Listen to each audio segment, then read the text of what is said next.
Hello students. So let's start with today's new video. This is your textbook part 1 themes in Indian history. Part शुरू होता है. इस part का नाम है ब्रिक्स बीड्स एंड बोन्स और हड़प्पन सिविलाइजेशन का पार्ट है. So examiner wants to check your knowledge what do you understand by bricks, beads and bones in context of the Harappan civilization. So first question arises in your mind, what do you mean by Harappan seal?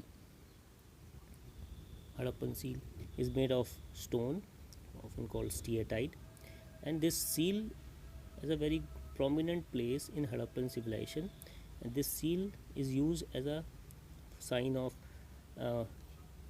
communication and long distance trade, and in this seal some kind of animal motifs or a signs have been depicted. Now moving on to the next page, this is the seal. Okay, you can see in this page the seal is there. Now Harappan people ने क्या किया, उन्होंने seal बनाई और seal पे कुछ animal के चिन्ह डाले. वो एनिमल वो वर्शिप करते थे, ओके, या उनके प्लाउइंग में, खेतियों में काम आते थे, और इसके ऊपर उन्होंने कुछ स्क्रिप्ट लिखी है जो कि अनडेसिफर्ड है. तो ये आपका एक क्वेश्चन बन गया 3 मार्क्स का. बाकी आपको समझ विकसित करने के लिए पैराग्राफ बनाया जाता है. Moving on to the next page, यहाँ पे एक हड़प्पन कल्चर के ऊपर एग्जामिनर आपको समझ बनाना चाहता है कि what do mean by culture.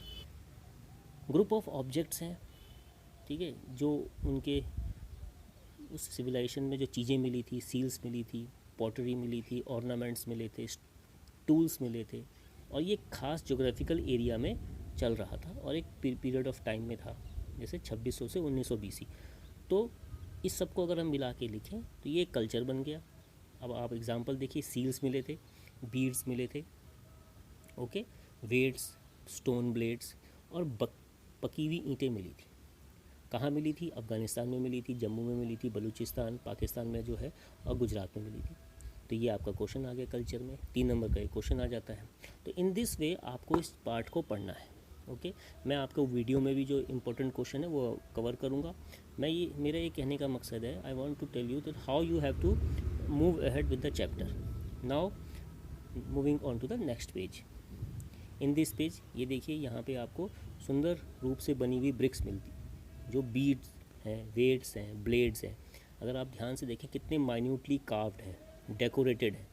आगे के चैप्टर में आप पढ़ेंगे कि इसमें से कुछ चीज़ें, लैपिस लजुली है वो अफ़गानिस्तान से आता था, ठीक है, लॉन्ग डिस्टेंस ट्रेड में उसका बहुत इंपॉर्टेंस था, पर ये खास जगहों ही यूज़ होता था, जैसे मोहनजोदारो, हड़प्पा, चानूदारो जो सिंध में मिलता है. ये सब आपको मैप में ही पूछा जा सकता है. इस मैप को ज़रूर स्टडी करना है आपने. ये जो मैप दिख रहा है ना आपको, ये जो मैप है, ये मैप में आपको क्वेश्चन आ सकते हैं एग्ज़ाम में. जैसे लोथल कहाँ है? तो गुजरात में, ठीक है. नागेश्वर कहाँ है? Again it is in Gujarat. Dholavira Gujarat. ये सब पोर्ट टाउन थे, इनका लॉन्ग डिस्टेंस ट्रेड और कम्युनिकेशन में इस्तेमाल होता था. शॉर्टगई कहाँ है? दिस इज़ अफ़गानिस्तान, ठीक है. अब हरियाणा में कौन से इलाके मिले हैं? ये है बनवाली. कालीबंगन राजस्थान में है, ओके, बनवाली है, राखी गढ़ी है, ये हरियाणा में थे. चानूदारो ये सिंध का एरिया है. तो इस तरह से आपको नोट बनाना है, ठीक है. मैं कोशिश करूँगा कि आपको आगे भी बताता रहूँ. सब्सिस्टेंस स्ट्रेटजीज़ पे क्वेश्चन, ये मैंने एक अपने टॉपिक में कवर किया है. सब्सिस्टेंस स्ट्रेटजीज़ का मतलब होता है कि जो शुरुआती हड़प्पन कल्चर था उसमें कैसे लोग गुजर बसर करते थे. वो वाइड रेंज ऑफ प्लांट्स. अब आपके नोट्स कैसे बनेंगे? वाइड रेंज ऑफ प्लांट्स, कौन कौन से प्लांट्स थे? एनिमल प्रोडक्ट्स थे, उसमें फ़िश भी इस्तेमाल होती थी, ठीक है. कैसे पता लगा उनकी डाइटरी प्रैक्टिस से कौन कौन से वो प्लांट्स, एनिमल्स, सीड्स किसका इस्तेमाल करते थे? एनिमल और सीड्स. तो जो एनिमल की, जो सीड्स की पहचान है वो आर्कियोबोटनिस्ट ने एक्सकवेशन के आधार पे एनालिसिस करके ये पता लगाया कि which were the seeds and plants were find on those sites and which were used by the Harappan people. And the grains were wheat, barley, lentil, chickpea and sesame. Likewise millets were also found from sites. Rice का बहुत कम इस्तेमाल होता हुआ दिखाई देता है. Animal की study archaeologist ने करी और अपनी स्टडी के आधार पे they came to the conclusion that the cattle, sheep, goat, buffalo and pig were the main animals found in those places. Okay, तो ये जो क्वेश्चन है ये आपके 1 नंबर में भी आ सकता है. What do you mean by archaeobotanist? What do mean by archaeologist, what were the grains that were found in those places. तो ये क्वेश्चन आपका ये आ गया। आर्कियोलॉजिस्ट किन्हें बोलते हैं, आर्कियोबोटनिस्ट किन्हें बोलते हैं। तो इस तरह से हमें पढ़ना है। ओके स्टूडेंट्स, ऐसे करके आपको पढ़ना है। नेचुरल टेक्नोलॉजीज़ का क्वेश्चन आता है। ये कौन कौन से सीड्स हैं, सीड्स का हम पहले ही डिस्कस कर चुके हैं। बार्ले है, वीट है, मिलेट्स है। ओके, उसके बाद terracotta model. Not this is a very important thing. Terracotta ये जो मॉडल है, ये बुल का जो मॉडल मिला है, ये प्रूव करता है कि they were using bulls and oxen for ploughing in the fields. कहाँ पे मिला है ये? बनवाली और हरियाणा। बनवाली जो हरियाणा में है, और चोलिस्तान जो सिंध में पड़ता है, वेस्ट पाकिस्तान में, ठीक है, साउथ पाकिस्तान में पड़ता है। तो वो इलाके हैं जहाँ पे ये चीज़ें मिली थी। Okay, one more evidence, Kalibangan Rajasthan में क्या मिला है? फील्ड मिली है जहाँ पे 2 sets of furrows right angle में कटती थी, जो ये एविडेंस देती है कि they know the cropping pattern, they know the cropping season, rabi है, खरीफ है। तो इन दिस वे आप नोट्स बना सकते हैं। ओके स्टूडेंट्स, देन अगले टॉपिक में हम आते हैं कि जिन जगहों पे पानी नहीं होता होगा, वहाँ पे क्या होता होगा? वहाँ पे कैनाल इरिगेशन का इस्तेमाल होता होगा। ओके, तो ये शॉर्ट हो गई, अफ़गानिस्तान में आता है। और पंजाब एंड सिंध आप जानते हैं, यहाँ पे 5 नदियों का जाल है ना, सतलुज, झेलम, चिनाब, रावी, तो इंडस। तो ये सब मिलके कोई पानी की समस्या नहीं। But the area where lack of rain water और lack of river is there, so they have to carry out the water to those areas for growing the crops. And one more, the reservoir has been found in Dholavira, Gujarat. Okay students, तो I hope आपको ये चीज़ें इस तरह से समझ आ रही होगी, और ऐसे करके आपको समझना। आपकी कोई भी क्वेरीज़ है आप मुझे बताइए। ओके, और उसको ज़रूर नोट डाउन करते रहिए। जो चीज़ समझ में ना आए मुझे फीडबैक दीजिए, ठीक है। मैं पूरी कोशिश करूँगा आपको इजी वे में समझाऊँ। ओके, तो आपका जो फीडबैक है वो मुझे मोटिवेट करेगा कि मैं आगे के चैप्टर को कैसे आगे बढ़ाऊँ। देखिए, अब ये टूल्स नज़र आ रहे हैं, ठीक है।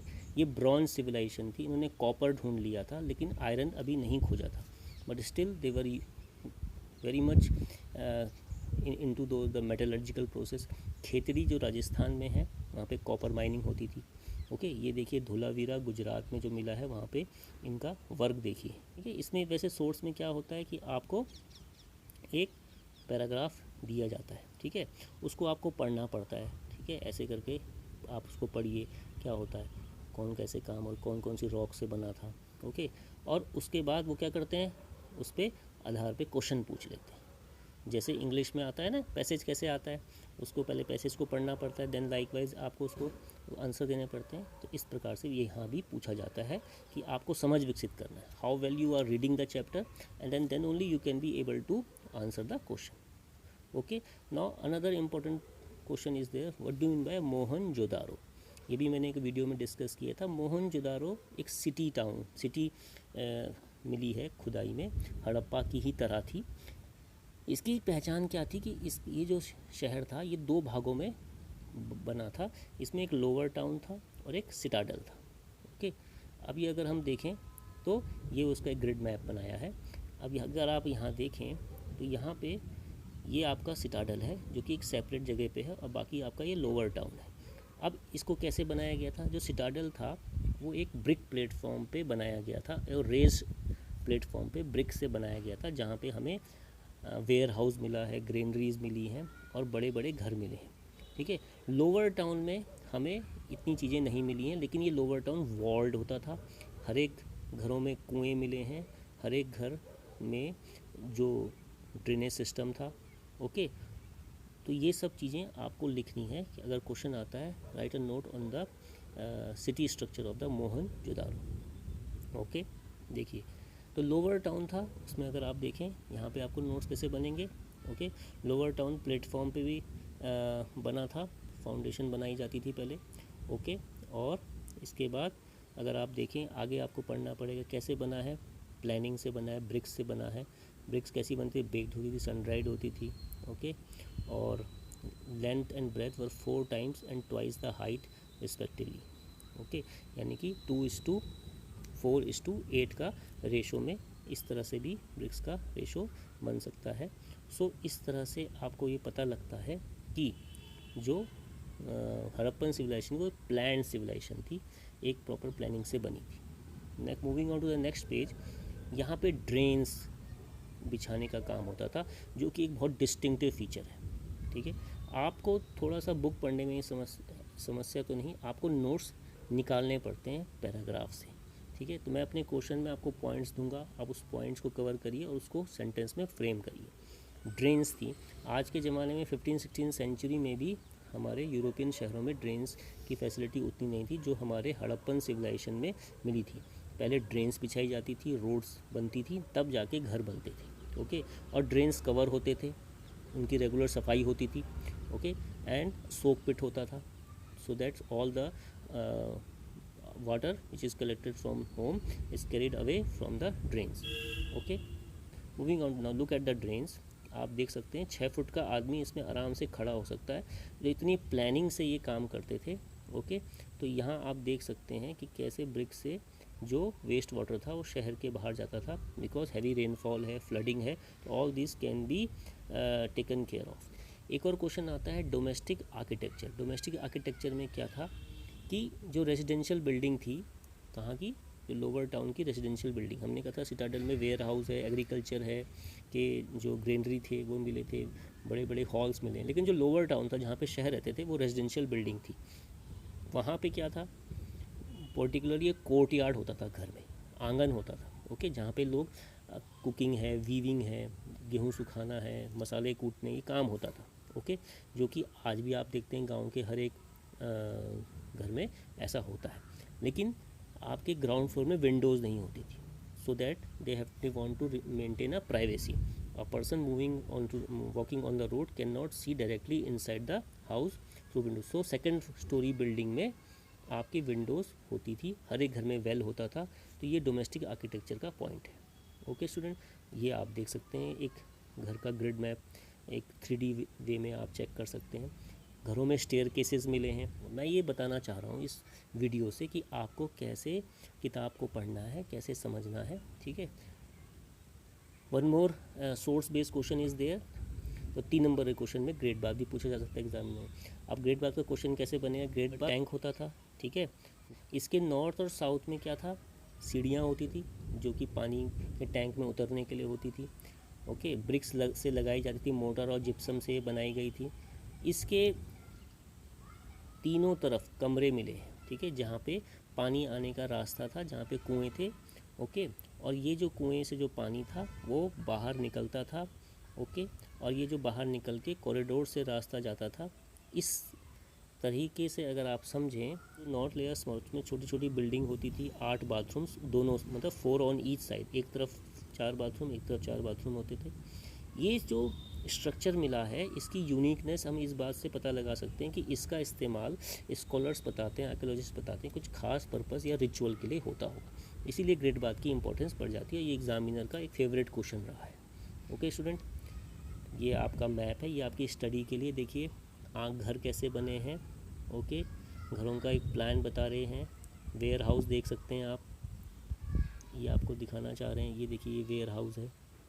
ओके, ये ग्रेट बाथ है। ग्रेट बाथ देखिए, बीच में एक वेल दिख रहा है, दोनों सीढ़ियाँ दिख रही हैं, बाथरूम दिख रहे हैं आपके दोनों तरफ। ओके, तो इस तरह से ये जब खुदाई हुई है, इसमें जो आर्कियोलॉजिस्ट थे मार्शल, जॉन मार्शल, जिसके बारे में आगे पढ़ेंगे, उन्होंने खुदाई करी है, उनके बारे में पता चला है।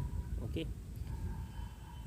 Then next question is there, tracking social differences. On what basis you can say that in Harappan civilisation there were social difference. सही करी तो हमें कुछ कब्र मिली है, ग्रेव्स मिली है। कुछ तो ग्रेव्स नॉर्मल थी, बट कुछ ग्रेव्स में क्या थे, हमें पॉटरीज मिली हैं, ऑर्नामेंट्स मिले हैं, कॉपर मिरर मिला है। तो जिनके पास ये मिला है, we can assume that they were of special class, और इस तरह से समझ सकते हैं और इसको आगे बढ़ाते हैं। मैं आगे भी आपको इस वीडियो में ऐसे ही बताता रहूँगा। सो आज के लिए इतना ही। Thank you.